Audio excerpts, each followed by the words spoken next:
Badwam TV so kawaje dwuma de abraso ene yaba bewram ewo yeseke ne mpota mu Dubai nchen wa pe ene yaba bedre na mawie mpensempense mu no a yenso ye wo seke ha no ya ye krado se yenso ye kire ya dwen de ekoso wo my Ghana mu de yente ase ye wo sempanifo tu ho na mo no na yenso yaba abonten na wo mafo abekire wa dwen 2C mobile TV wo phone o de download ya programs bi ekoso wa Adom TV na TV Star channel ahudo bia so no wonsa ebetumi akabi sanso na Springboard College and also any school e one Madina Race Junction wo munyina ka ho bi ene ye de ka wadwedwumadie no ebro fra Springboard College was 0249 1010 12 0249 1010 12 awu for about time on fa mama no enko ho JO Mensa Enterprise and so the Vimesha aba and sanchane nko na ye nti oba wunya bi siesie ho a uhuru sa che kama ho ebeye neat pa 0242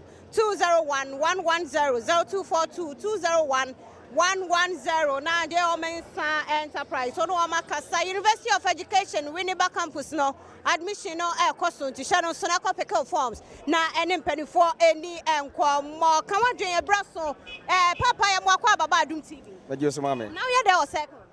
me sisi phone so second ya eni o wi asiesie me de mam na nya pro kan wadwen o mai mu den na ekoso kaka me kan say me say the how me dey me say skitty na me kan wasem say hwe ne me ekoso memu a anu ye hye say obi adem ya hye ne say me de open o ye organa ase me say ba say hadwen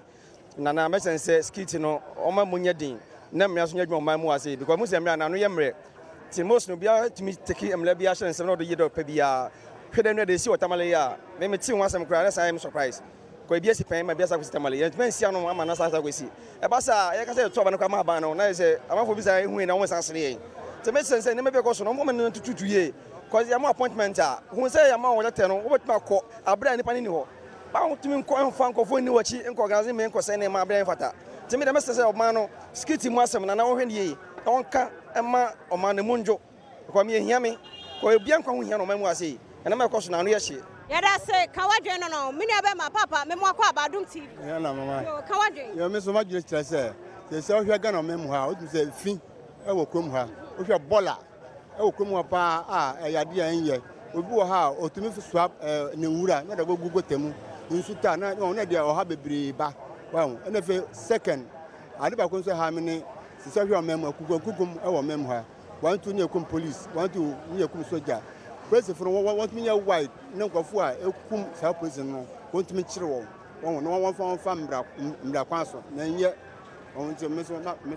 kawadwen yi Adom TV na yede aba be piem e wo circle no nti no na dwenkire no wa kire no nti wo so dia wo pesa wo kan no na ja wo de aba baby awo bia pesa kawadwen dwumade ye mra ho na yenso ye mafa madwenkire afra 0244 9058 81 0244 9058 81 na afa wo so ofra ya ne a na yaba papa me mo akwa baba Adom TV na we dey wo circle ba cho me ton phone so ha ya phone so dey circle dey ha na wo wadwen se dey hia asumdwe o manum because basa e koso no e bia nipa bia ayo madwen se o mu de begu o man panin no so se basa enti o ma bibia anya asumdwe o manmu se ne be ya oton ade a yenso be nya asumdwe ne ade a aton ya ade na be aton ade na ehoye pacho an ba e kwan o mo tete kwan no mu ne de ye be se obia free kwan nim na kwan nim na o kama ba o mo wo inside ne de eye kama se obia beton ade o ya ba ye bia hamadwen ne da bi ye ne tete inside nda ba ye bo mo tete kwan nim se ne de o makro mu nyina efro o kama ade na ha adwen wo circle hank ye ya e be boa circle ade efin dos wa hamom because efin na so na ye kogu odonum ema ebesi otobia eyiri eba hanti omo timi de ye selese omo mani kwa na efin wa ha ne nyina omo nyere omo se ombe always bia omo eno so ano mbe kre ne nyina efria yada say kawadwen wa Adom TV papa me mo akwa baba Adom TV yena ma we say wo repair phone so ho na etese business no nkakra nkra koso sa ya nkrofo baba repair batwa repair no o charge say tun charge be 50 Ghana be 30 ne akota de be on mo so 40 na on so anya 10 cedi wo ho an na ba bia wuti ayo okay yan so abaye fo na ha yan so ye be ende nkakra nkra Can we dream dear Necoso, my more? How I dream a person penny for any wood. Oh, dear, the Danka and Abaye phone on my tobu no Marca Sama. Come, Pamela Koyuma, and Norman Koyma, and Tenayaba has him. Let us say, Papa, back on dream. Now, young Queen, Madam TV, soon you come. Okay, my dream, I met you and say, Sister Namasi Con walk room. I say, mi area, me say, La Paz, a branch sports opposite. Sister na shower course of Honomo, airtime, and Crawford, the business, our beer, like I say, and no course of and since Sanka government met me a Biafra one, I shall know course of Aquala Ebia by 16 years. No, I started. They say room be a horn, Yamabia, Muya or Crapono, and I Uba, number for Tata or Council because of those things. And since the government met me a Biafra one, Cabebwa. Yellow pass a branch aside. Yeah, big go. I shall walk, course of Papa. My fresh guys, who's and my tata. And Yagro, yet me so same say. I was all ringing. And Yagro, no crab almost a ring, no dear, ye cry. I know the until Yamia, once what and Yagro, no who almost almost sweet. And you want Coco, and Yagro, and Yamadum, and government may be found my end. 80 million Bama, no, watch Rana Simple, a branch here, a hard year, or Papa, na Menkwana Mene, Meme in Casa. Papa and Wakwa Badum tea. Yeah, Nama. And now, what are But some the memory ne pen drive. Your original dear. Pure pa. You ain't got virus to be anxious. Business at the side, you may. Small band day, and your grants, and you will be born to force and as try, but a good. They wouldn't sales to me, chef here near Bushia. Oh, because me are for near the at least any of your promise me down. What the way, America, yes, it oh, maybe I'm real poly, but and I'm like a near major. Miami decided to know I will take my own. It's the Kakranka, Eguso, and in Empire. Oh, it might be room, but it depended on because I was a hormone because oh, the one who will be see and as and I will be up per se. Like tie those things, but I don't want to mean as a boy and as I say, so if that time one up as already, we bet my Yakiana when you see come, but we feel there all the time of office air conditioning at the neb. All right, but and you know what I'm imagining, two animal before. Well, years ago, what chance I buy employed. And on now, many of you to be a meter on one to know. I don't know, on one to know for only me who Yansan can't challenge so yes, yeah. On to another on your name of Sokoboko near China. Say, I beg you most or no Eduma or no Becca. Now, my Modena cost so when in your home to pass all Kawadi. Oh, so far, dear Menin, dear Bende. Oh,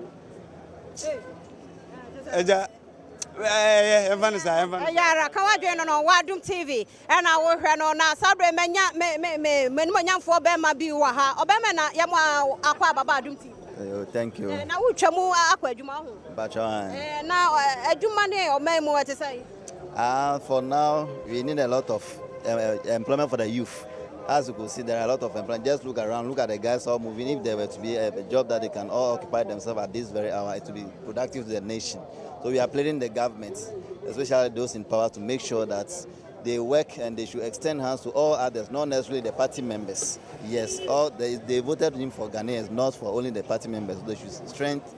stretch their hands to other party members or non-party members so that Ghana will be good for everybody. But aside youth unemployment, I also work on what's a media beam now, or we should say government and about as a nation. We should enjoy the peace that we are enjoying in the country so far. Yes, we should continue to enjoy it. Looking at what's happened to our major just recently, it's a very sad news. It could happen to anybody. It could be the brother of the president, it could be the brother of the vice. Yes, we don't look at it where it is coming from. So they should make sure that the perpetrators, those that commit that heinous crime, should be brought to book and justice should prevail. Yeah, that's a Papa Badum TV.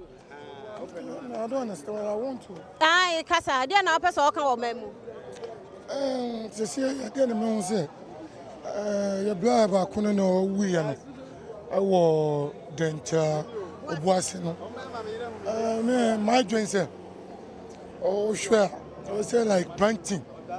They say plant say young kuno no monye omono mo yo mo ejuma. Sa na me hu ya. Because Eti dey na person man penifo nya mo aye. sa hono me a ofa ya soldier camp. Na yi omo nyan fio. This is a point. Kan wadwen na me nua be ma no akere na adwen san ka be ya adankyere bo ase ho no yenye ho soja camp na ni asrafo nko a enengu ho na ja bibia ntimi enkoso na ya be wura mo e won koma circle Dubai ho na se wa ene ya ba na ye ne yenua no a etwam wo na edi dwa wa ha edi enkomo so so Springbok College eno no obatan wo sa do ba ekwo ho ni school e be bo no Madina Residence na ho do mo wa frɛ 0249 101012 0249 101012 now when na kasa J.O. Mensa Enterprise at the Vin Mr. Abba what is this here wa himfie ho a oba e be chekama o sense nkyerɛ nko a ɛna ɛyɛ frɛ 0242 201 110 na ne mpɛdifo kasa papa mu akɔ ababa Adom TV you know wo hwɛ ɔman mu a bibia yɛ okay ma oh bibia yɛ okay ɛdeɛ na yɛ okay pa wani di a wopɛ nko wɔn ntoa so a oh they okay ma'am is me fa nanse say osoja ni a problem bi akoto no kakrai na say the oman ni nyina di ho abobo na ye obi aya nti ano no amama ni je say oman no ye oban bo nti ehia se ban bo be koso na obi aso ebenya badaya mani no Yada say papa no wakira na dwen na bambo ehia so me yebekoso ewo nanim na ye ne no atoaso nti sabre ya nya odofo ba ko wa ha ye ne no entoaso papa ye mo akwa ababa Adom TV yeah na ma busy pa stay by plan na ukwai ipa show me kwa juma mu ukwai no why late ipa show my late papa na me so me traffic u free na eba ipa show me feel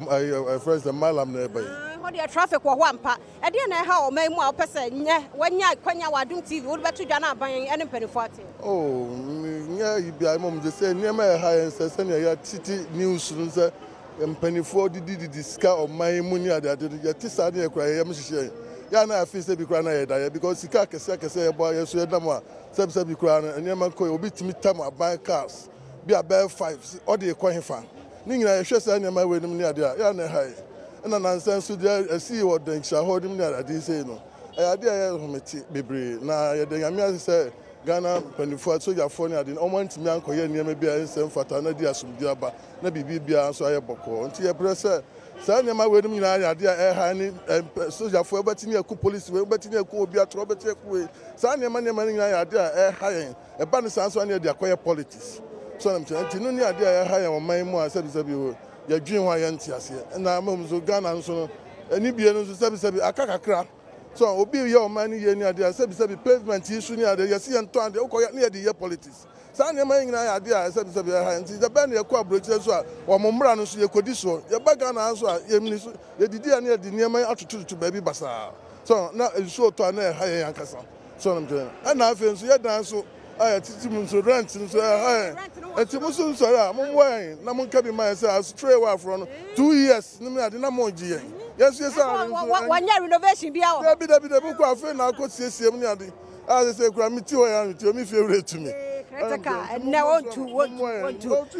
ka wadwen no be ma na o space no dressing de o wo kuro bibia you okay bibia you okay na so o man mu na edin akra o space nyina chi o man mu de mo edin afi say adwuma ayeye kakra akra no ene galamse ayeye kakra akra no ha ba ba chiwo oh ye ncheme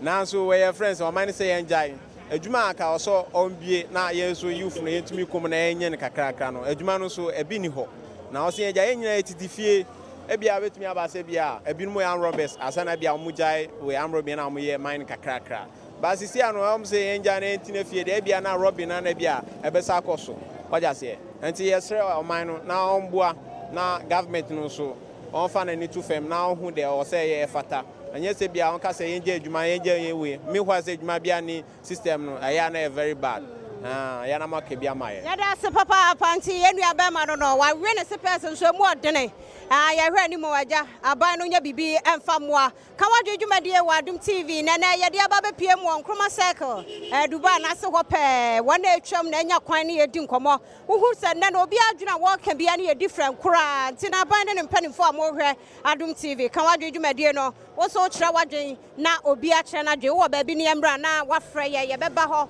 na ya ne kama pa ede University of Education Winneba distance admission no koso denden de we adwuma yani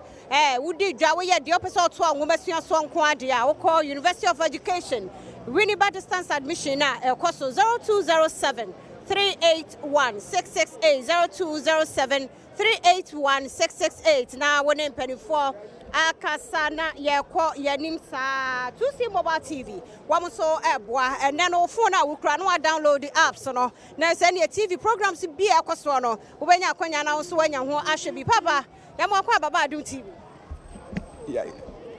ya aha na bibia ye kama de ane na ede na akoso oman mu a wani nye ho a pese aban yema wo se de ekoso wo oman mu a me pese aban ne yema ye ne se etwa se obomodin se security no obefa apolisifoɔ no dodo no atete wo mu ye se mre bi atwa mu no enye na ado photo a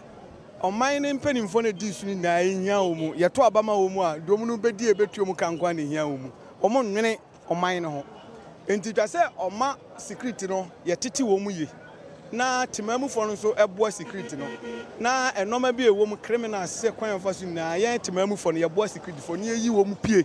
se jama security fo no nko a omo nko a ntimi enya adwuma ne menua ba enti yemmoa oman no na oman no mu asojafo ne apolisifo ne wo oman no mu no yemmoa wo mu na saa no ma yekoso ni na yenkoso ana de toso se enya mba ko ne se na nado afi na waba omuma media de bia me ka se senka aban no obi wo JSS a yentire no ekon befa so obesi adone man ukọ abrochire a emu nipa no do man no